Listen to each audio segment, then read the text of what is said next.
Queridos irmãos e irmãs, meu cordial boa noite a todos vocês. Obrigado por me receber. Se eu voltei é porque eu não piquei o fumo assim tanto da última vez, né? Vocês me aguentam mais uma. Eu fico muito feliz de estar aqui de novo. Fico feliz em estar aqui sob as circunstâncias que nos cercam aqui hoje e que não envolvem só a data de hoje.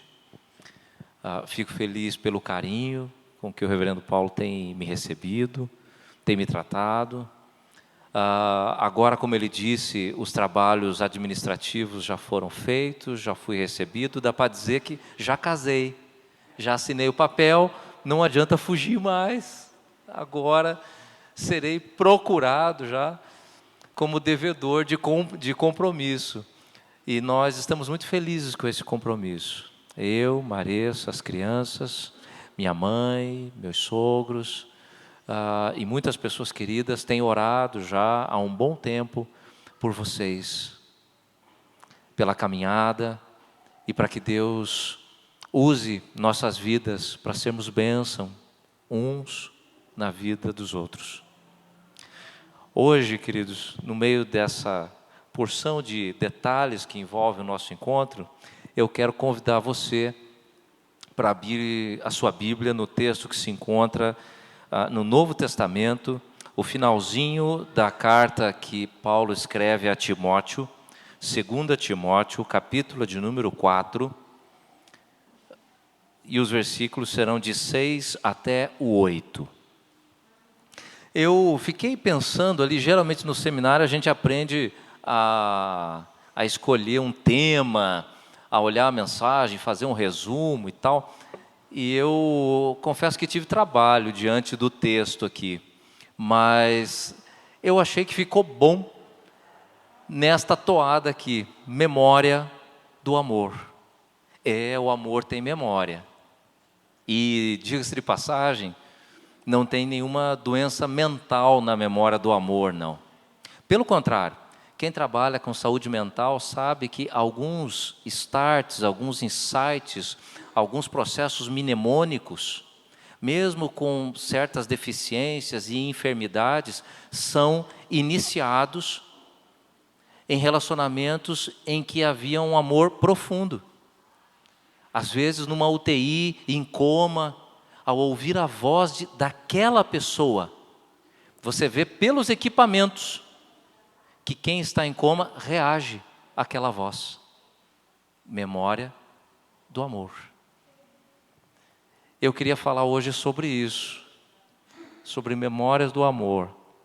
Mas essas memórias hoje vão ser colocadas numa perspectiva desafiadora para nós. E eu já vou esclarecer quais são esses desafios. Então, o texto que nos chama hoje é o de 2 Timóteo 4, de 6 a 8. Eu farei a leitura aqui na versão revista e atualizada. E o texto diz assim: quanto a mim, estou sendo já oferecido por libação, e o tempo da minha partida é chegado. Combati o bom combate, completei a carreira, guardei a fé. Já agora a coroa da justiça me está guardada, a qual o Senhor, reto juiz, me dará naquele dia, e não somente a mim, mas também a todos quantos amam a sua vinda. Até aqui. Senhor, que a tua graça envolva as nossas mentes e, como bem ministrado foi aqui pelo teu servo Paulo desde o começo, que este seja um tempo de profundo agir do Senhor em nossas mentes, lembranças, expectativas e o nosso coração. Abençoa, Senhor, a tua palavra e excede em muito o teu servo hoje, que a nossa meditação seja agradável na tua presença. Em nome de Jesus. Amém. Queridos, nós estamos aqui diante de uma porção do apóstolo Paulo e vale a pena nós situarmos essa passagem. O apóstolo está preso, já é o final de sua vida. Não há mais chances dele escapar.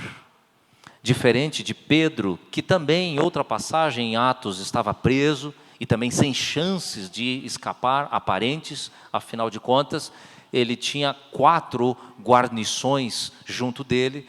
Cada uma dessas guarnições que estava com Pedro tinha 6 soldados, sendo que 2 ficavam na porta da cadeia, 2 ficavam na porta da cela e 2 dormiam junto com ele amarrados às pernas e mãos. Ou seja, ele ia morrer sem chance.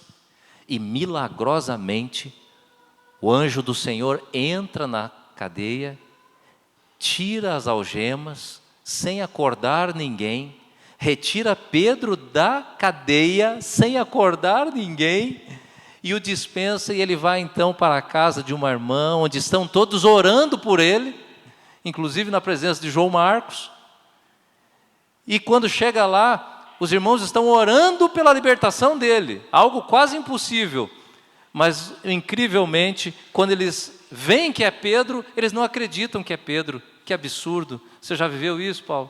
Você está orando para Deus fazer alguma coisa, Deus faz e você não acredita que Deus fez. É um absurdo.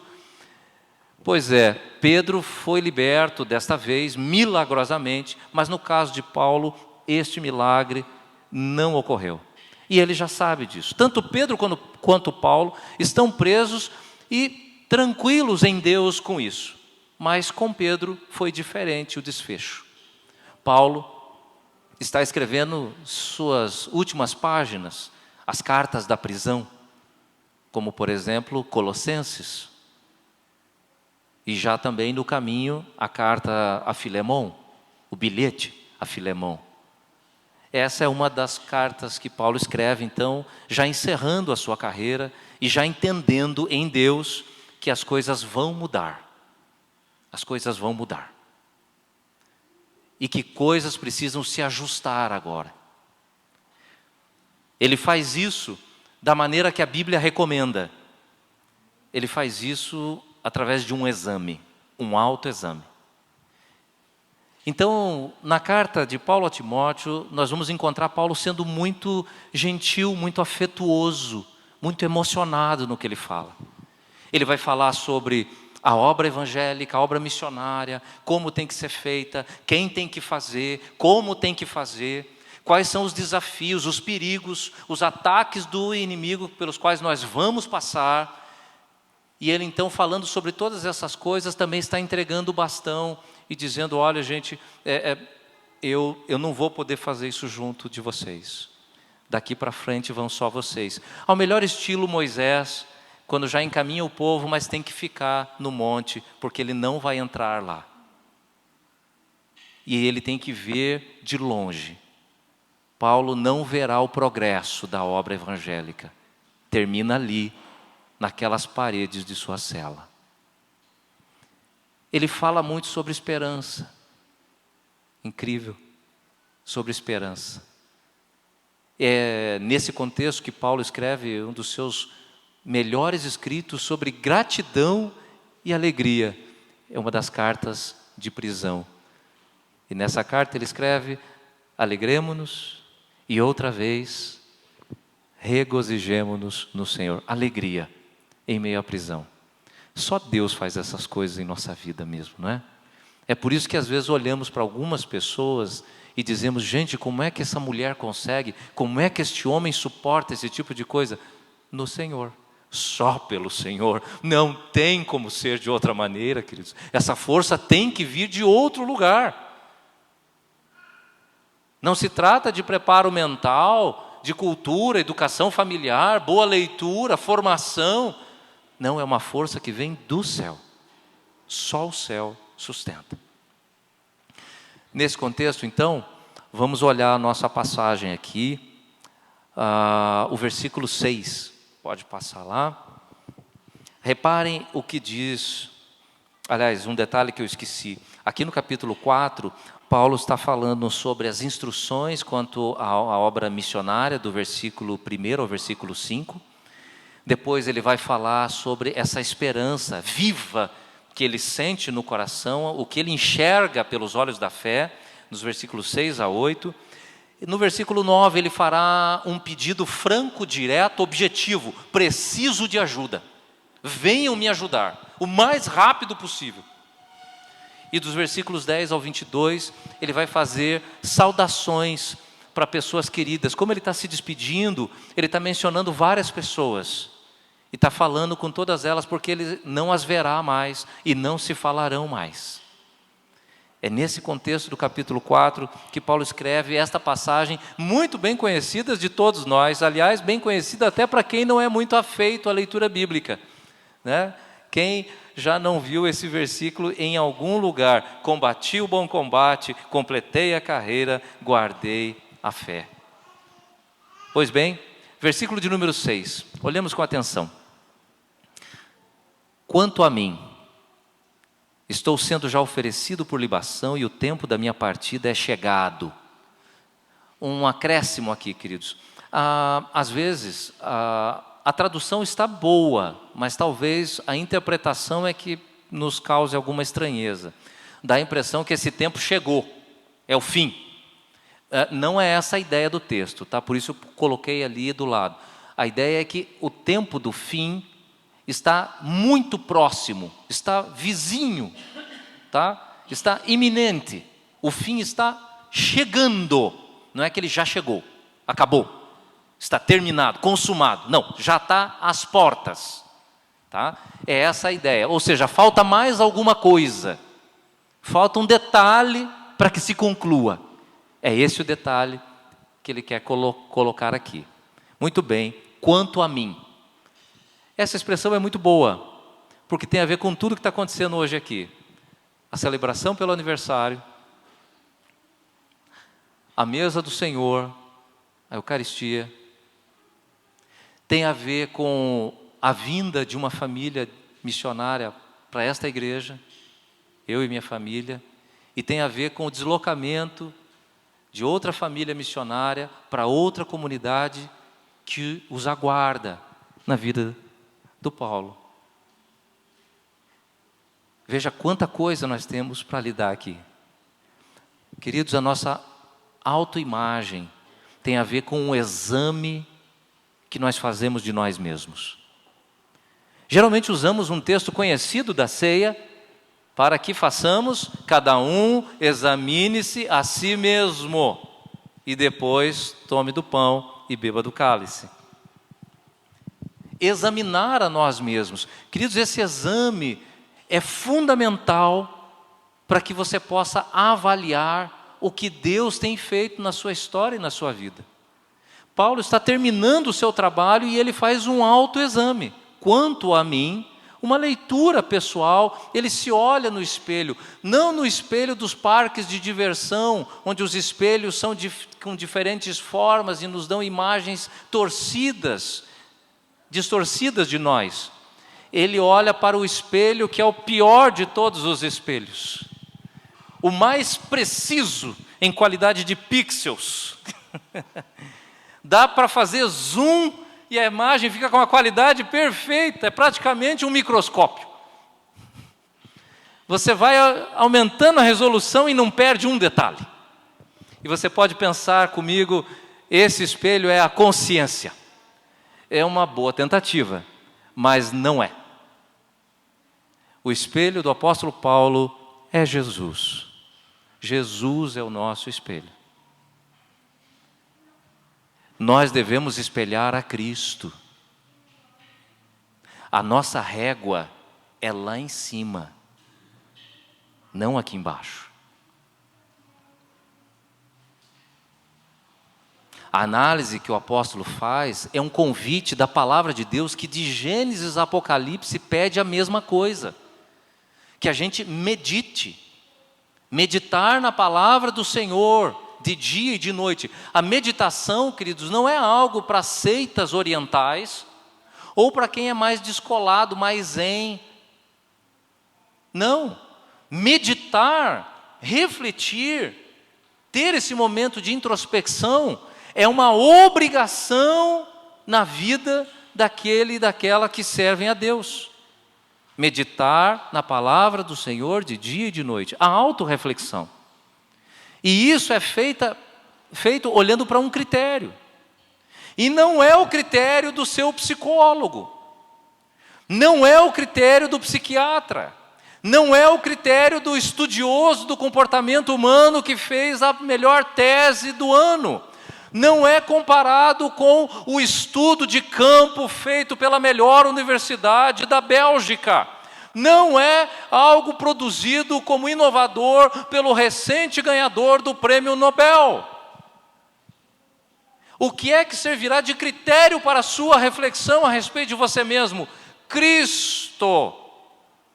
Cristo será o critério. Então eu preciso pegar no pé, a título de exemplo, dos homens aqui presentes. Você quer saber se você é um bom marido? Não olhe para o seu pai. Não olhe para o autor dos últimos best-sellers. Não olhe para o seu terapeuta.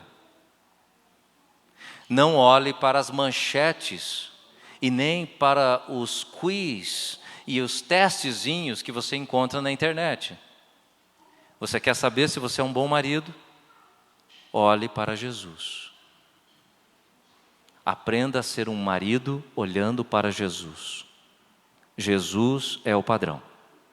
Paulo diz, quanto a mim, nesta perspectiva, a comparação dele é olhando para Cristo. Como eu estou em Cristo.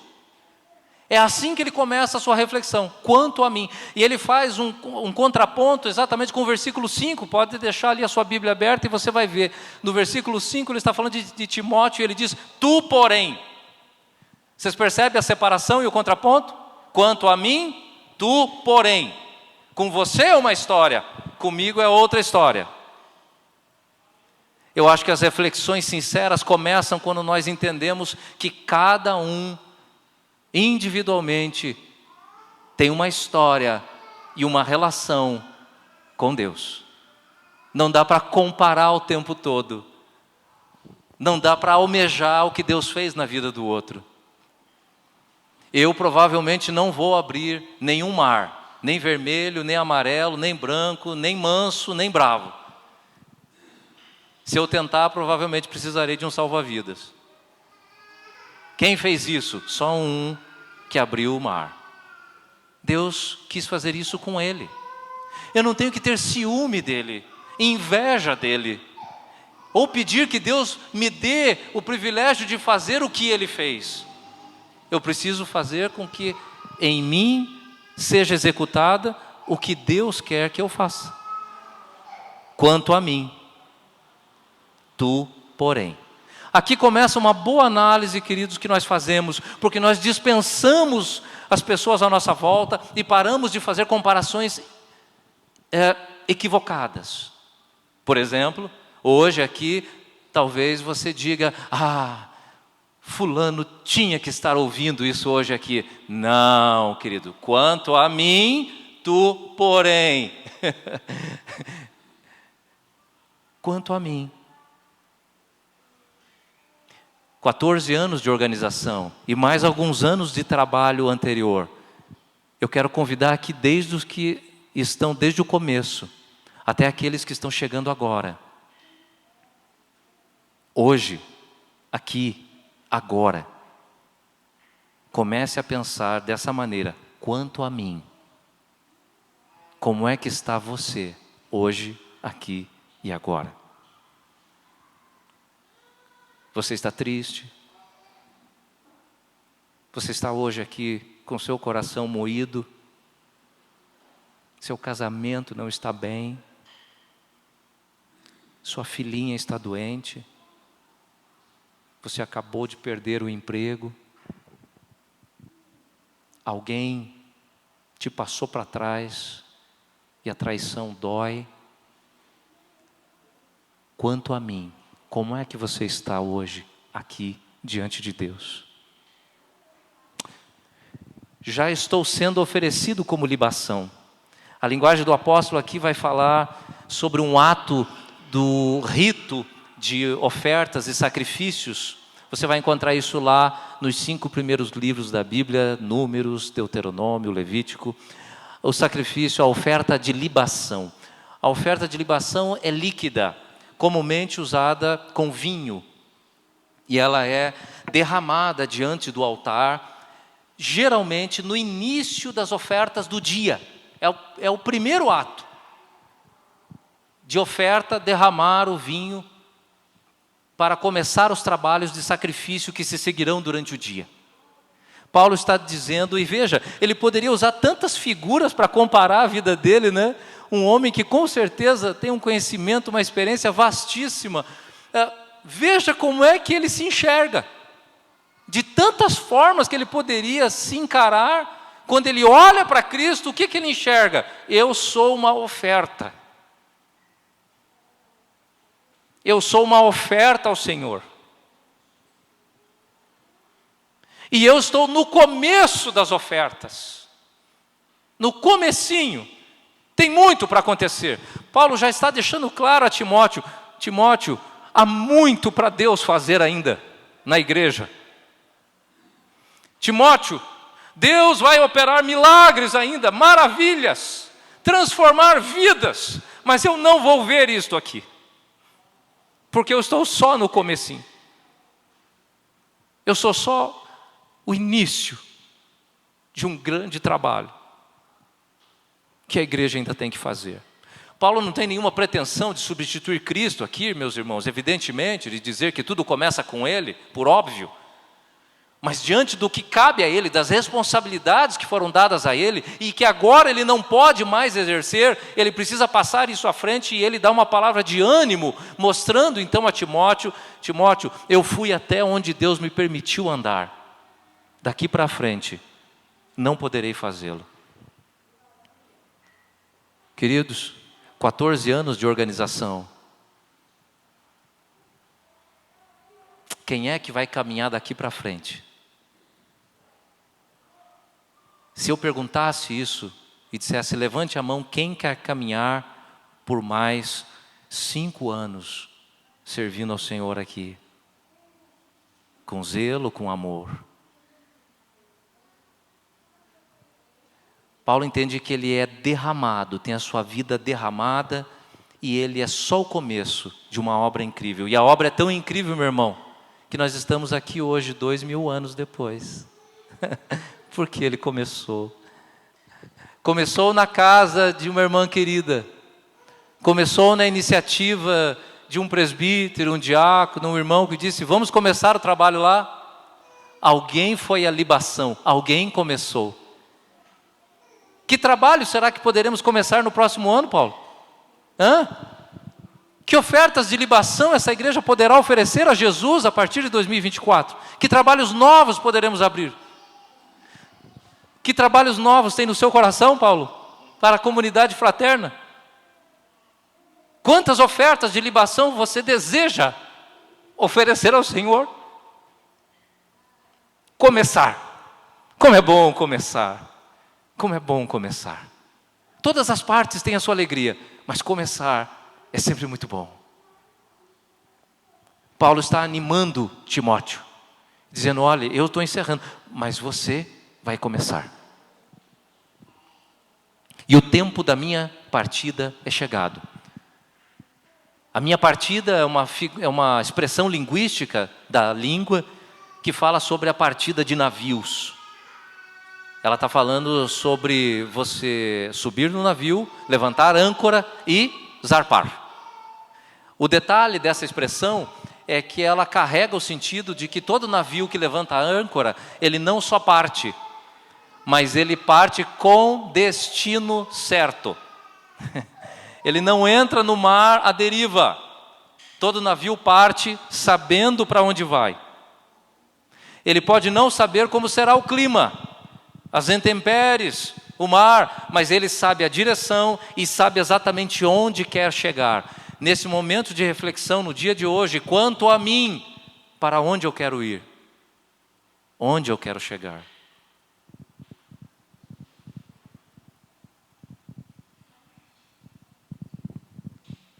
Todo navio que parte tem destino. E Paulo sabe disso porque é dele que vem uma das belas expressões quando nos diz, eu sei em quem tenho crido.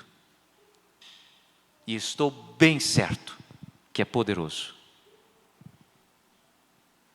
é dele, a confissão, melhor é estar com Cristo. Ele sabe para onde vai. Ele sabe qual o rumo. Queridos, vamos levantar âncoras e irmos para onde? Quanto a mim, vamos para onde? A outra expressão forte aqui é a expressão tempo, o tempo. E essa expressão é forte por um motivo. Vocês devem lembrar que na língua grega temos duas palavras para tempo. Uma diz respeito ao tempo cronológico, sequencial, esse que nós conhecemos bem. Passado, presente e futuro. O cronos, cronológico. E nós temos na expressão da língua grega o tempo de Deus. Uma dimensão muito estranha para nós. Nós temos nome para ela, mas não temos a menor ideia de como é que ela funciona. Porque tem a ver com a eternidade. E nós só temos palavra para a eternidade. Nós não temos ideia do que é ser eterno. Porque a gente não conhece isso. Esse é o kairos, é o tempo de Deus. Na língua original, Paulo escreve, o meu kairos é chegado. Sabe o que isso significa? Que Paulo tem plena convicção de que o que está acontecendo, como está acontecendo, onde está acontecendo, só está acontecendo por causa do tempo oportuno, o tempo da vontade de Deus. Quanto a mim, eu sei que estou preso, eu sei o que me aguarda, e eu sei que eu estou aqui, porque é aqui que Deus quer que eu esteja. Se você tem algum sentimento de deslocamento, do tipo, eu não sei o que Deus quer da minha vida, eu não sei para que eu nasci, não sei por que eu abri o olho hoje, eu te convido a entrar nesse clima de análise, quanto a mim, e buscar em Deus o kairos de Deus, o tempo de Deus. Não há melhor lugar para estarmos do que o centro da vontade de Deus. Paulo está aqui num momento muito difícil e animando outras pessoas. Hoje nós estamos aqui num momento de alegria, de celebração. Mas eu tenho que confessar, irmãos e irmãs, um tempo não de muita dificuldade, mas um pouquinho para mim, para minha família que estamos chegando e para o coração do Paulo e da Dalila que estão indo. Tem ou não tem um grau de dificuldade nisso? Claro que tem. Mas é nesse meio, sabedores de que Deus tem agido, nós encaramos tudo isso e ao mesmo tempo lançamos nossas esperanças. Levantamos âncora e dizemos, Senhor, vamos. Não do jeito que o povão gosta, tá bom? Ao melhor estilo do reverendo Zeca Pagodinho. Deixa a vida me levar. Vida, leva eu. Não, nós sabemos para onde vamos. Sabemos em quem temos crido. Aqui nesses trechos do versículo 6, queridos, fica o nosso convite para o exame, o autoexame. Versículo 7.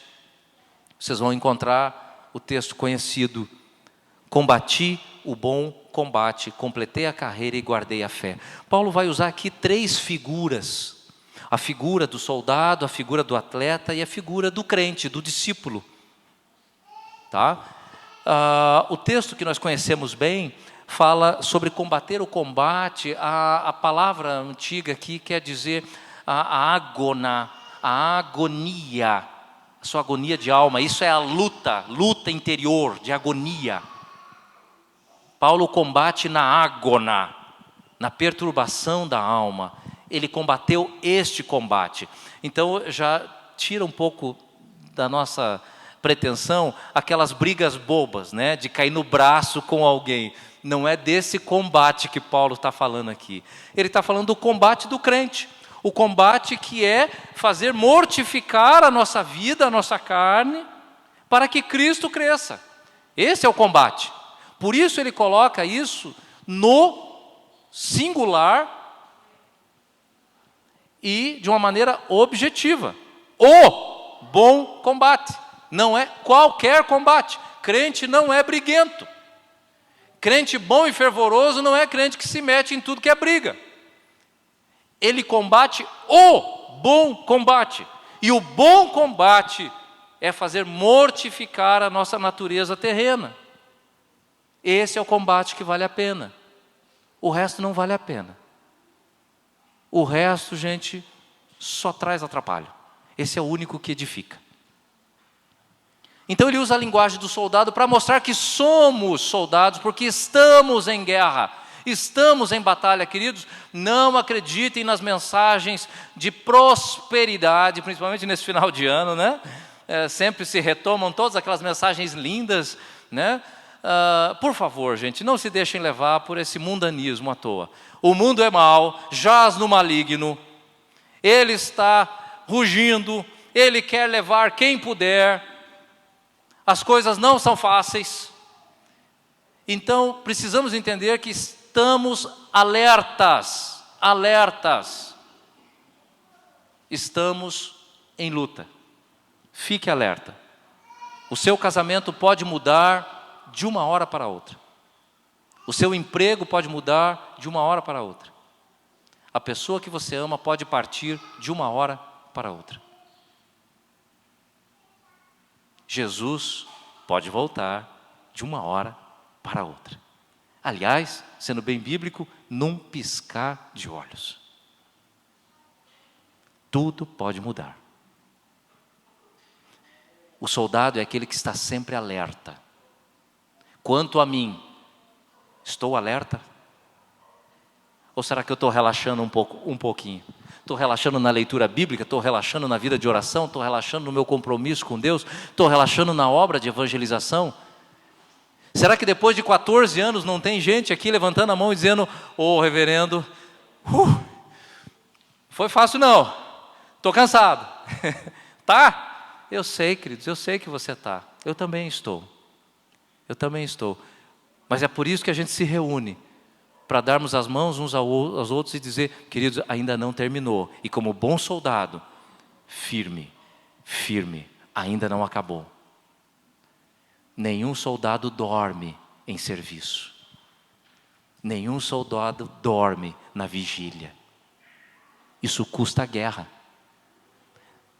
Se ele ainda não veio, ainda estamos lutando. Celebramos hoje a ceia, em memória de mim, diz o Senhor. Por quê? Porque ainda o aguardamos. Chegará o dia que não celebraremos mais. Aleluia! Por quê? Porque nesse dia, Ele estará servindo a você e a mim. Mas enquanto celebrarmos isso, temos que lembrar: Ele está nos preparando lugar. Ele está trabalhando e nós devemos trabalhar também.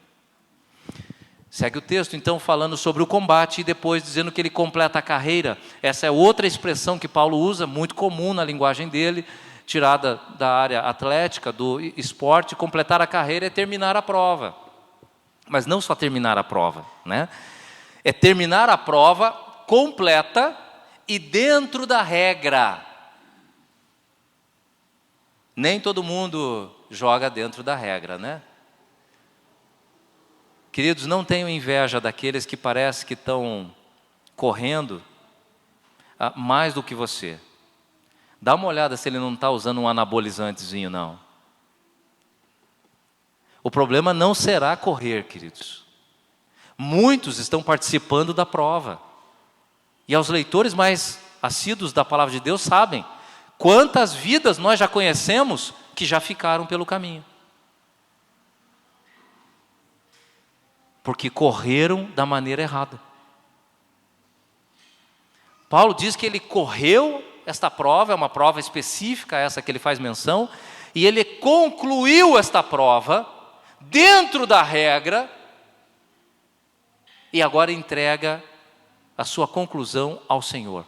Queridos, aqui fica uma palavra boa com relação ao quanto a mim, a nossa reflexão. Não adianta correr feito louco na vida cristã, não adianta almejar cargos na igreja, não adianta querer que a igreja cresça e seja megalomaníaco, vamos ter igrejas de multidões, não adianta você forçar a barra com arrecadação, não adianta você publicar livros, ir para a internet, fazer o seu blog, se tornar conhecido, ter seguidores, um monte de likes, não adianta você fazer nada na força do seu próprio poder para chegar naquele dia, naquele grande dia, e ouvir de Jesus: quem é você? Eu não sei quem é você. Eu não te conheço. Nunca te vi perto de mim. E você tentará mostrar um relatório imenso: Senhor Jesus, olha aqui, não é possível que o Senhor não tenha notado, eu ganhei o prêmio do YouTube de seguidores, não é possível que o Senhor não tenha visto. Nunca te conheci, afaste-se de mim, você é uma pessoa iníqua, pecadora e imunda, afaste-se de mim. Jesus dirá isso para quem disse na cara dele: fizemos tanto em teu nome, em teu nome fizemos tantos milagres. Não adianta, tem que correr conforme a regra. Tem jeito para servir Jesus, tem jeito para ser crente, tem jeito para ser discípulo e discípula do Salvador. Não é como eu quero, não é no meu gosto, e não é com os objetivos que eu trilhei. É como Ele quer, quando Ele quer, se Ele quiser. Correr conforme a regra. Aí sim você completa a carreira. Seguindo, guardei a fé. Queridos, isso aqui é uma bênção. Guardar a fé tem a ver com o fato de que alguém te confiou algo precioso, e depois que essa pessoa te cobra: cadê Mike? Cadê? Você diz: está aqui, intacto, íntegro, preservado, protegido, você guardou. Quando aceitamos a Cristo, no seu jeito de ser comigo, quando nós aceitamos viver a vida com Cristo, quando o poder de Deus mexe com o nosso coração, nos alcança e nos coloca esse apetite de dizer: sim, é isso que eu quero Jesus. Jesus deposita em nós algo precioso, Ele mesmo, porque é Ele que cresce em nós. E no final das contas, nós vamos ter que entregar isso a Ele. Eu vou mais além. Você, pai e mãe que está aqui, seu filho e sua filha pertencem ao Senhor. Não adiantará você dizer para Jesus que o seu filho e a sua filha não estão na igreja, ou não servem a Cristo por causa do mundo, por causa daquele tio que tem uma influência enorme. Se você se divorciou, não adianta dizer: foi aquele pai dele que é descrente, aquela mãe que é descrente e não me ajuda, foi o pastor que não foi fazer a visita quando eu pedi. Não, meus queridos, o Senhor vai cobrar de você, pai e mãe, a vida dos seus filhos. Vocês são os pastores dos seus filhos. Vocês são a primeira experiência de amor na vida dos seus filhos. Os seus filhos deveriam conhecer a Deus por conhecer bem o próprio pai e a própria mãe. Eles deveriam guardar o que é importante. Guardar a fé, então, tem a ver com receber esta fé salvadora, que confessa que Jesus Cristo é o Senhor, que entende que você é pecador e que Ele é o Senhor da glória. E depois você vai passar 14 anos plantando a igreja, e depois mais 5 anos em outra igreja, e depois mais tantos anos, sabe Deus, né, Paulo, quantas vezes mais, quantos anos mais. E você vai somando os anos, e as pancadas virão, as traições virão, os prejuízos virão, as angústias virão, a agonia do combate vai te perseguir dia e noite, todos os dias da sua vida, até o dia final. E quando tudo se encerrar, o Senhor vai olhar para a lataria, vai olhar para a suspensão, vai olhar para os pneus e vai dizer: meu caneco, não sobrou nada desse negócio aí. E você vai poder chegar lá no porta-luva e tirar e dizer: o que o Senhor pediu para eu guardar está aqui, ileso, brilhando, limpo como sempre. Porque a despeito de tudo o que aconteceu em minha vida, tudo que tentaram me tirar, tudo que tentaram destruir em mim, nada me fez me afastar do teu amor, nada me separa do teu amor. Continuo te amando como desde o primeiro dia em que levantei minhas mãos. O Senhor é o meu Senhor, minha vida, minha fortaleza, minha alegria, meu Salvador. Guardei a fé. Quem está falando isso? Um homem sofrido na fé, apedrejado, moído, desprezado. Mas com uma certeza: chegarei diante do Senhor daqui a pouquinho. E quando Ele disser: onde está o que eu te entreguei? Está aqui, Senhor, íntegro. Continuo te amando, como desde o primeiro dia em que o Senhor abriu os meus olhos. Quanto a mim, como está você hoje aqui? Vamos participar da mesa do Senhor com que coração? Versículo de número 8. Já agora a coroa da justiça me está guardada. Paulo usa essa figura. A coroa da justiça, queridos, é um tema um pouco denso dentro da Escritura, se confunde com a coroa da vida, mas aqui Paulo usa de maneira propositada para falar sobre a situação que ele está vivendo. Ele usa a palavra justiça, e ele diz: a coroa da justiça me está guardada. Ele está confiante, absolutamente confiante, que Jesus fará justiça quanto à sua vida. Ele não tem medo de ouvir aquelas palavras: apartai-vos de mim, vós que praticais a iniquidade. Ele não tem nenhum temor. Ele está certo de que algo especial está guardado para ele. E está guardado porque é o Senhor que guardou. Guardou naquele lugar onde a traça e a ferrugem não corroem. O verdadeiro tesouro. Ele diz que essa coroa então está preparada para ele. A coroa de justiça que Paulo faz menção tem a ver com o fato de que nós amamos a justiça. A justiça é o que coroa a existência humana. Você já percebeu isso?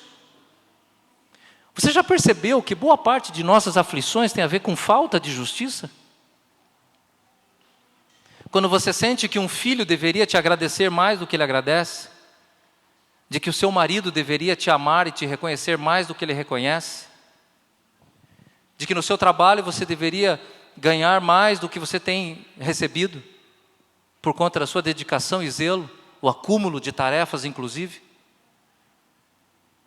Você que já foi violentado pela injustiça, quando a mentira prevaleceu, quando a calúnia venceu, e você se sentiu destruído e humilhado, faltou justiça. A justiça é um desejo do crente, porque a justiça, ela faz parte do recheio, ela faz parte da mistura daquilo que traz alegria para a vida, uma vida justa. Por isso esse é um dos temas do Antigo Testamento, a justiça, uma vida justa. Tem um cântico que nós conhecemos, aí alguns devem conhecer, ele tem uma porção da letra que fala assim: justiça e paz se encontram. E o que é que surge disso? Quando justiça e paz se encontram. Quem lembra da letra? Agora estou perguntando mesmo, tá? E nasce a alegria. Justiça e paz se encontram e nasce a alegria. Alegria é isso. as coisas justas e perfeitas, tudo no devido lugar, sem injustiças, sem desobediências, sem castigos ou penas, tudo em paz. Então você está alegre. A coroa da justiça me está reservada porque ele sabe que agora ele vai entrar nesta esfera do regozijo, da alegria com o seu Criador, a qual o Senhor reto juiz me dará naquele dia. Ele está dizendo então que o Senhor que é reto juiz, e aqui vem o propósito dele de falar de justiça e falar do reto juiz. Por quê? Porque Paulo está preso por injustiça. É por isso que ele está falando de justiça. Ele está preso de maneira injusta pela sua fé. Então ele está fazendo um contraponto. Enquanto o mundo me condena, me prende e me castiga com a morte, com a pena capital, eu sei que Deus não me trata assim. Deus tem o melhor para mim. O mundo me trata conforme a justiça dele, mas o justo juiz me trata de outra maneira. É esse o contraponto dele. E eu estou confiante de que o Senhor, que é o justo juiz, Ele vai julgar a minha vida de uma maneira correta. E não como essas pessoas julgam. Se você, querido irmão ou irmã, tem alguma pendência no seu coração, alguns salmos falam disso. Se você se sente injustiçado por algum motivo, e pode ser que seja assim mesmo, se lembre, os olhos do Senhor estão sobre aqueles que o temem. O Senhor é o reto juiz, mas mais do que isso, o Novo Testamento nos alerta para que no dia do juízo, quando tentarem nos acusar, o justo juiz aparecerá e ele será o nosso advogado. É esse o Paulo que escreve então dizendo: quem nos condenará? É Cristo que nos justifica. É o justo juiz que arbitra sobre nossa vida. Não importa a opinião daqueles que me querem mal. Não gosto do pastor Mike por causa disso, daquilo. Não gosto porque um dia ele não fez isso. Não gosto porque na história dele tem esse evento. Não gosto disso. Queridos, é muito interessante, é bom ouvir a opinião alheia, evidentemente. Mas aqui hoje, em especial neste culto e diante do ambiente que estamos, quanto a mim, essa análise tem que ser feita em Cristo. O que é que Cristo pensa de mim? Porque você pode agradar o mundo inteiro. Eu posso ser o pastor querido das redes sociais. Mas eu preciso ser benquisto pelo Senhor da vida. Você está preparado para isso? Você deseja isso? Porque talvez você viva uma vida toda sem a devida justiça naquilo que te fere. Mas você precisa alimentar o fato de que o Senhor é o reto juiz. E Ele sabe o que você está passando.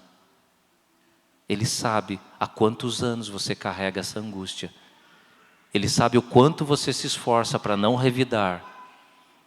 Ele sabe o quanto você tem aberto mão para manter a paz com tudo que você pode.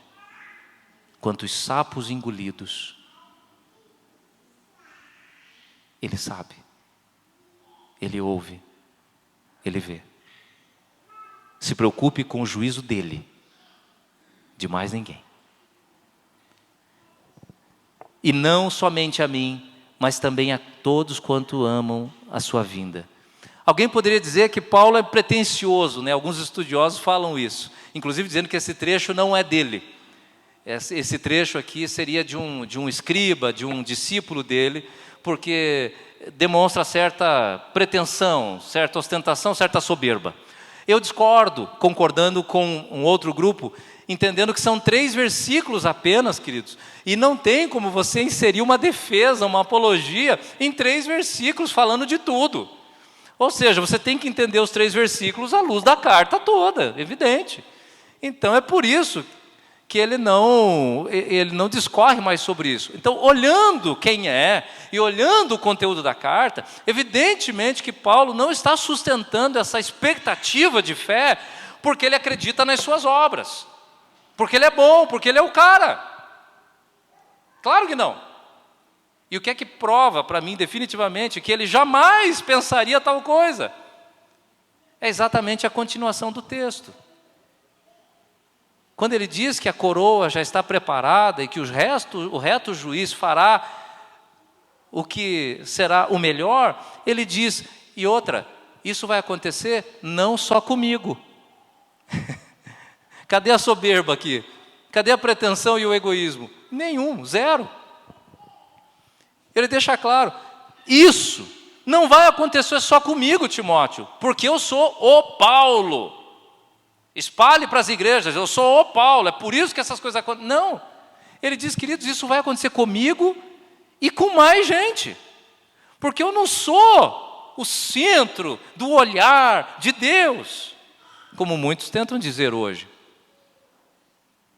Isso vai acontecer de uma maneira graciosa, com muita gente, porque a questão não está em mim, o mérito não está em mim. Isso vai acontecer comigo porque Deus determinou que Ele quer agraciar pessoas, Ele quer abençoar pessoas. E Ele fará. E aqui Ele coloca o critério, que pessoas são estas então que serão agraciadas, tanto quanto Paulo? Todos aqueles que amam a sua vinda. A sua vinda. Curioso, porque hoje eu estava na escola bíblica, e estudando Efésios, capítulo 6, Paulo usa essa mesma expressão, também agraciadora, mas ele usa com uma leve mudança. Ele diz lá aos Efésios assim, que Deus vai abençoar a todos quantos amam a Cristo. E curiosamente, hoje à noite, na liturgia de hoje, lendo o Salmo, o que é que está escrito lá? Todos quantos amam. Alguém lembra? O Salmo era 40? Me ajude, meu bem. Sim, mas eu esqueci agora, ele fala, e todos quantos amam o Senhor. É isso? Dá uma olhada lá, gente, abre a Bíblia aí. Salmo 40, a gente leu hoje aqui. Isso. Todos quantos amam a tua salvação. Repare, Paulo, como um bom fariseu, estuda a palavra de Deus, está repetindo um texto antigo, uma expressão antiga, ou seja, todos quantos amam. O salmista, em outra passagem, dirá que eu amo todos os que amam o meu Senhor. Repara como é includente isso. Aqui especificamente ele está dizendo então, todos quantos amam a sua vinda. Queridos, isso é esperança, isso tem a ver com a mesa do Senhor hoje. Quantos aqui amam a vinda do Senhor? Eu vou explicar isso para você. Como que você ama a vinda do Senhor? Você já pensou nisso? Como é que você pode amar a vinda do Senhor? É assim, ó. É aquele transplante de coração que está difícil de trazer o coração para o transplante. Está uma tempestade, o helicóptero não pode sair, e mais alguns instantes, o transplantado morre, se o coração não chegar. Ele está esperando essa chegada, porque é essa chegada que vai garantir vida.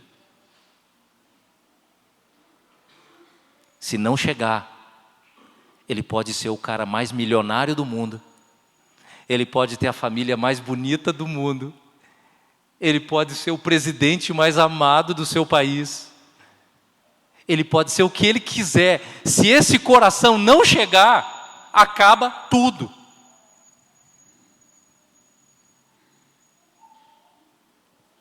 É aquela pessoa que espera o seu cônjuge vir do campo de guerra, 4, 5, 6 anos, servindo ao país, filho crescendo, sem conhecer presencialmente.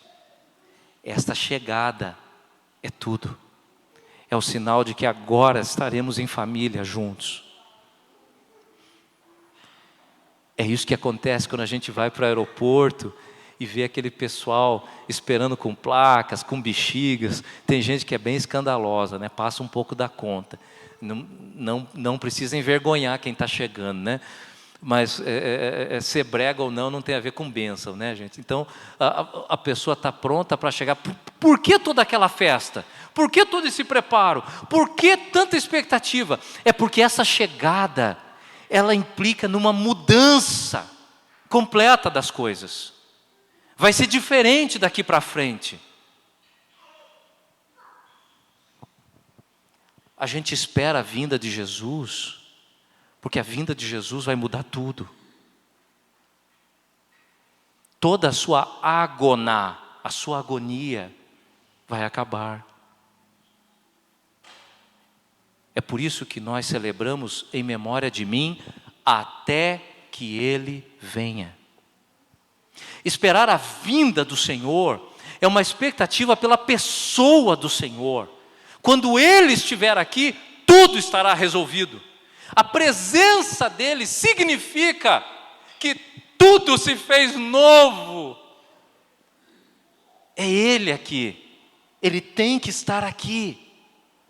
Isso é tão profundo, queridos, que vocês vão olhar no Antigo Testamento, Moisés, quando vai sair com o povo do Egito, num dado momento, Deus diz, faz o seguinte, vocês não estão se comportando bem, vão na frente, eu vou continuar protegendo vocês, mas eu vou ficar no meu canto aqui. O que é que Moisés diz?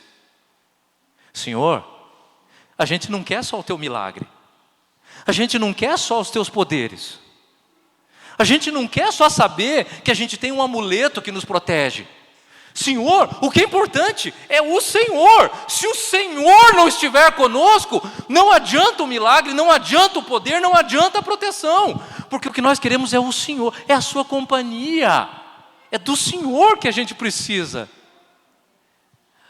O livro de Jó é que vai nos ensinar a amar a Deus desta maneira. Amar Deus por nada. Só pelo que Ele é.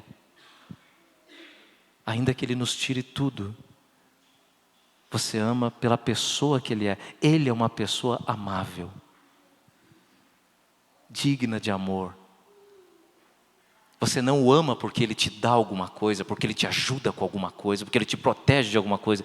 Você o ama pelo que Ele é. Pais e mães aqui presentes sabem do que eu estou falando. A gente ama o nosso bebezinho. Antes de ele nascer, a gente não viu nem a cara ainda, mas a gente já ama. Ele não fez nada. Nem de bom, nem de ruim, mas a gente já ama. Por quê? Porque a gente ama a pessoa desse bebê. Quem é? É o meu filho. É a minha filha, não é a do outro, é a minha. É exatamente por isso que Deus ama o seu filho, sem o seu filho ter feito nenhum milagre. E Jesus, sem fazer nada, escuta do Pai dizendo, este é meu filho amado, em quem tenho toda a minha alegria. Sem ter feito nada. Amar a pessoa. Não o que ela é, o que ela tem ou o que ela pode te dar. Nós amamos a vinda porque nós queremos Jesus conosco. Existem muitas canções que falam disso. Que você vai encontrar um céu maravilhoso, estradas de ouro, coisas incríveis, maravilhosas, celestiais, estarão lá à disposição. Mas o que é que nós queremos? Ver Jesus. O que é o céu? O céu não é só justiça, o céu não é só paz, o céu não é só bênção, o céu é Jesus. E onde Ele estiver, canta outro hino, e onde Ele estiver, o céu será ali. O céu é Jesus. Não é à toa que os discípulos, quando perguntam a Jesus sobre como eles devem orar, reparem, são judeus, eles aprenderam a orar, não é que eles não sabem orar. Foram para a sinagoga, fizeram o bar mitzvah, fizeram tudo, eles sabem orar. Só que eles estão reparando que Jesus ora de uma maneira diferente. E aí eles perguntam, Senhor, ensina-nos a orar. E Jesus então ensina. E olha o que Jesus, diante de tantas coisas que Ele poderia pôr naquela oração, o que é que Ele ensina? Entre os itens, ele diz: venha o teu reino e seja feita a tua vontade, assim na terra como é no céu. A expectativa, o Senhor conosco. E para concluir, vocês vão perceber que amar a vinda do Senhor tem a ver com a esperança que Paulo está vivendo aqui. As escrituras de Gênesis e Apocalipse falam disso. Falam sobre o Deus conosco, o Emanuel, mas elas terminam, capítulo 22 de Apocalipse, retirando o último versículo, que é uma bênção. Qual é a mensagem que está lá? Quer abrir lá sua Bíblia? Olhe lá. Apocalipse 22.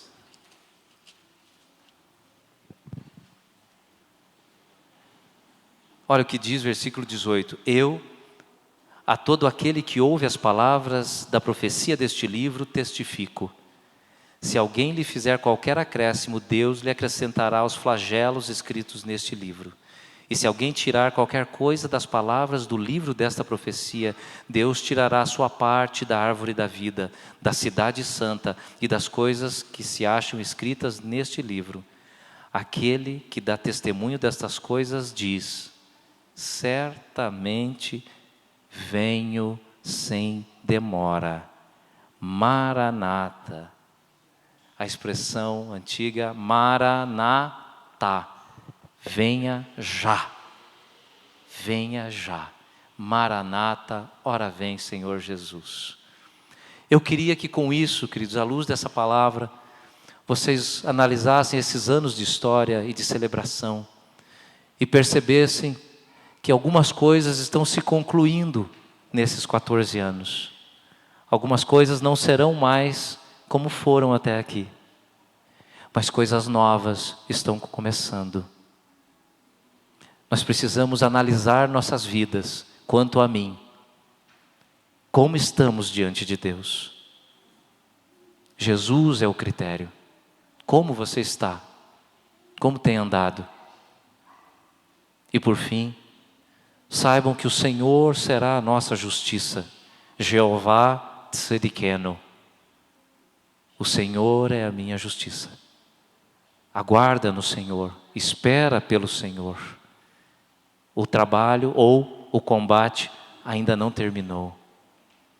Vamos celebrar hoje, não porque é um rito, temos que tomar o pão e o vinho, todo mês a gente faz isso. Não, a gente faz isso enquanto Ele não vem. Devemos amar a sua vinda. E neste espírito, então, é que nós celebramos com louvor ao nosso Deus por tudo que tem feito, por tudo que tem realizado em nosso meio. Deixo para vocês essas palavras, é o último slide lá. A memória do amor, queridos, é a gratidão. Hoje é um dia de agradecer. Agradecer por vir, agradecer por ir, agradecer por estar. A memória abençoada é a memória que em Cristo vê muito mais a presença de Deus na vida do que as dificuldades. Não à toa o hino nos ensina: se da vida as vagas procelosas são, se com desalento julgas tudo vão, contas muitas bênçãos logo exultarás, e fortalecido tudo vencerás. Quantas bênçãos dizes, quantas são recebidas da divina mão, vem dizê-las todas de uma vez, e verás surpreso quanto Deus já fez. Aleluia, Maranata.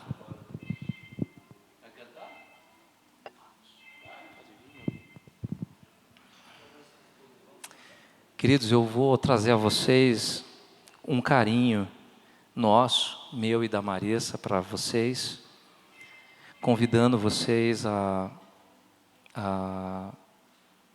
se prepararem ainda mais. Tudo aqui tem sido maravilhoso, o culto está uma bênção. Mas preparando o seu coração para essa verdade de que Cristo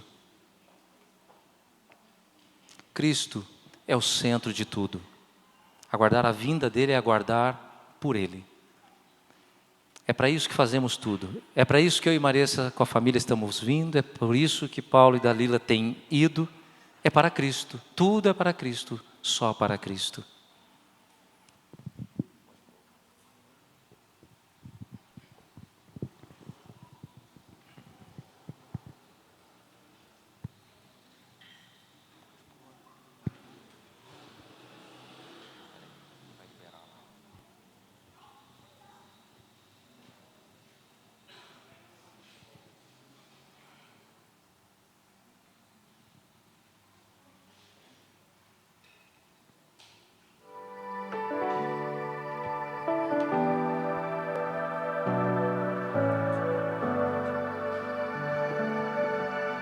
Jesus é o centro de tudo que há.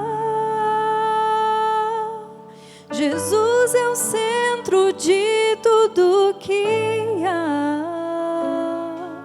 O início e o fim, desde a eternidade, tudo é sobre Jesus.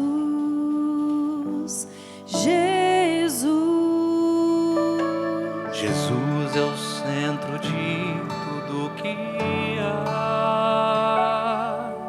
Jesus é o centro de tudo que há. O início e o fim, desde a eternidade, tudo é sobre Jesus. Jesus, nada mais importa. Nada se compara a ti. Jesus, tu és o centro e tudo aponta para ti. Jesus, Jesus é o centro de todo o meu ser. Jesus é o centro de todo o meu ser. Meu início, meio e fim, que eu viva sempre para ti, meu Jesus. Jesus, nada mais importa, nada se compara a ti.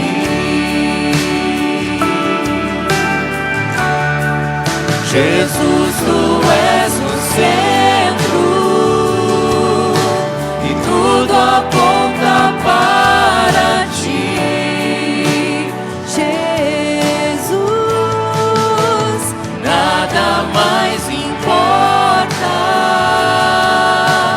nada se compara a ti. Jesus, tu és o centro e tudo aponta para ti. Jesus, que em meu coração Cristo seja o centro e todo o meu ser mostre quem tu és. Que em meu coração Cristo seja o centro e todo o meu ser mostre quem tu és. Que em meu coração Cristo seja o centro e todo o meu ser mostre quem tu és.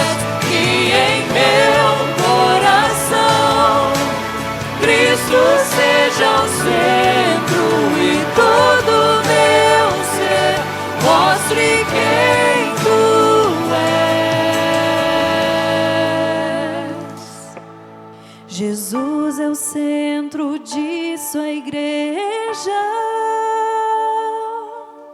Jesus é o centro disso a igreja. Um dia Ele virá, como igreja eu vou me encontrar com Jesus. Jesus, Jesus, Jesus,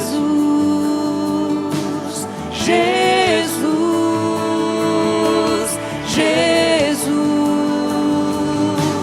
Jesus, Jesus, Jesus,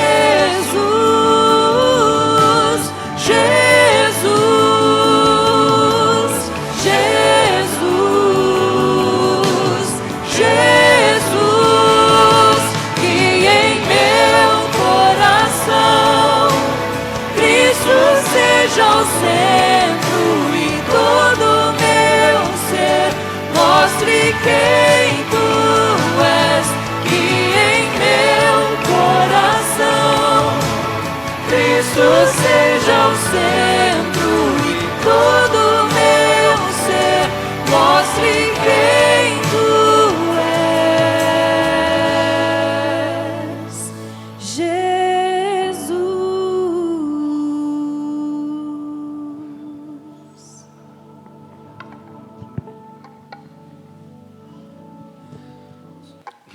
Glória a Deus.